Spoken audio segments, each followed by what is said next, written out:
নমস্কার, আপনারা দেখছেন নিউজ মুখ্যবার্তা। সকলের সাথে সকলকে নিয়ে নিউজ মুখ্যবার্তা দেখতে চ্যানেলটি সাবস্ক্রাইব করুন। গঙ্গাসাগর মেলার প্রস্তুতির নির্দেশ দিয়ে ইতিমধ্যেই বুধবার নবান্নে পুলিশ প্রশাসন থেকে শুরু করে বিভিন্ন সংগঠনের সঙ্গে বৈঠক সারেন রাজ্যের মুখ্যমন্ত্রী মমতা বন্দ্যোপাধ্যায়।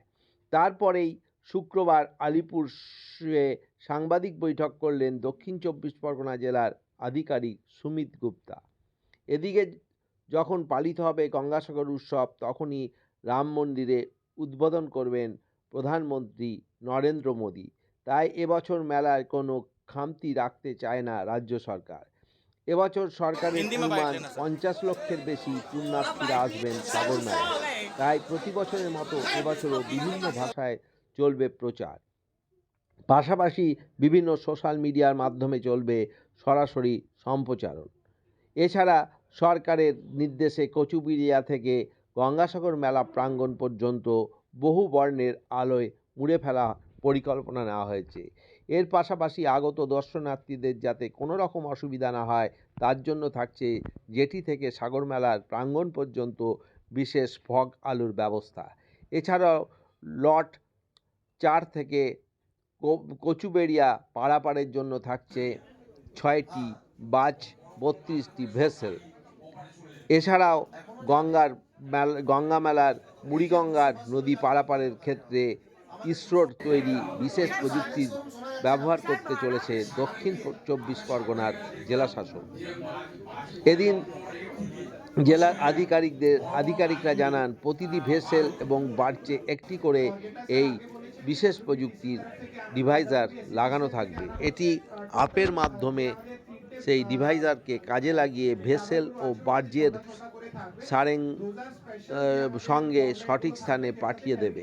প্রতি বছরের মতো এবছরও থাকছে একটি এয়ার অ্যাম্বুলেন্স, 4টি ওয়াটার অ্যাম্বুলেন্স এবং সাগর মেলা প্রাঙ্গণে 300 বেডের অস্থায়ী হাসপাতালের পাশাপাশি কলকাতার 7টি সুপার স্পেশালিটি হাসপাতালেও বিশেষ ব্যবস্থা রাখা হয়েছে।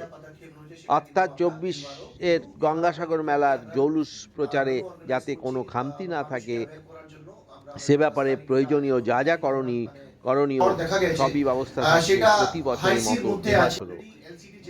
এদিনের সাংবাদিক বৈঠকে উপস্থিত ছিলেন দক্ষিণ চব্বিশ পরগনা জেলার সভাধিপতি নীলিমা মিশ্র বিশাল, জেলা তথ্য সম্প্রচার বিভাগের আধিকারিক অনন্যা মজুমদার সহ একাধিক জেলার আধিকারিকগণ। ব্যুরো রিপোর্ট নিউজ মুখ্যবার্তা। আমাদের যা ড্রেজিং হয় চ্যানেল 1 চ্যানেল 3 সেই ড্রেজিং গুলো প্রায় কমপ্লিটেড দিকে আছে, সেটা ইরিগেশন করে সেই ড্রেজিংটা হয়ে গেছে অলরেডি। কিন্তু কিছু একটা এটা 27 তারিখে মিটিং এ উল্লেখ ছিল, আমরা কিন্তু হয় এন্ড এই বছর 8 হয় এন্ড এই বছর 8 তিনটে ডব্লিউবিটিসি ওই বাসটাও আমাদের থাকবে। সো গতবার আমাদের বার্জ একটা ছিল, বড় বার্জ ছিল, কিন্তু সেটা নিয়ে একটু অসুবিধা হয়েছিল। এবার কিন্তু আমরা ভিভিগিরি জাকির হোসেন দুটোই, ইনফ্যাক্ট ভিভিগিরি আমরা কাল পরশু থেকেই পেয়ে যাবো, জাকির হোসেন হয়তো আর এক দুদিনের মধ্যে। সো আমাদের এই বার্জের প্রবলেমটা অনেকটাই সলভ। বাফার জোন আমরা 2-3টে বাড়িয়েছি বাফার জোন, আর হয়তো আমরা 2-3টে আরো এক্সট্রা বাড়াবো, যেভাবে মাননীয় ট্রান্সপোর্ট, ডব্লিউবিটিসি, পুলিশ, তারপরে গ্রাম পঞ্চায়েত, পঞ্চায়েত সমিতি, জেলা পরিষদ, অন্যান্য মানে disaster management and civil defence, coast guard, navy, NDRF, তার সঙ্গে বিএসএনএল, মানে অনেক লোকেরই এখানে কোঅর্ডিনেশন থাকে। যে প্রিপারেশনটা আপনারা সবাই জানেন, এটা জুন জুলাই মাস থেকে এই প্রিপারেশনটা চালু হয়ে যায়। এন্ড আমাদের এইবারও গঙ্গাসাগর মেলা টাইম আমাদের অলরেডি 27 তারিখে যে মিটিং হলো, মাননীয় মুখ্যমন্ত্রী মিটিং করেছিলেন, সেখানে কিন্তু অলরেডি আমাদের এই অ্যানাউন্সমেন্ট আলাদা করে, সেটা সেন্ট্রালি কিছু হয় না। মানে বাজেট যা যা দরকার আছে ফর ইনফ্রাস্ট্রাকচার, যা যা দরকার আছে ফর রাস্তা নিয়ে, মানে এটা তো অনেক, আমি আপনাকে বলছি এখানে অন্তত 10-15টি দপ্তর এখানে। सेवाएं नहीं लगती है तो कहाँ से लगेगी? मोबाइल इंटरनेट सेवाएं आदि।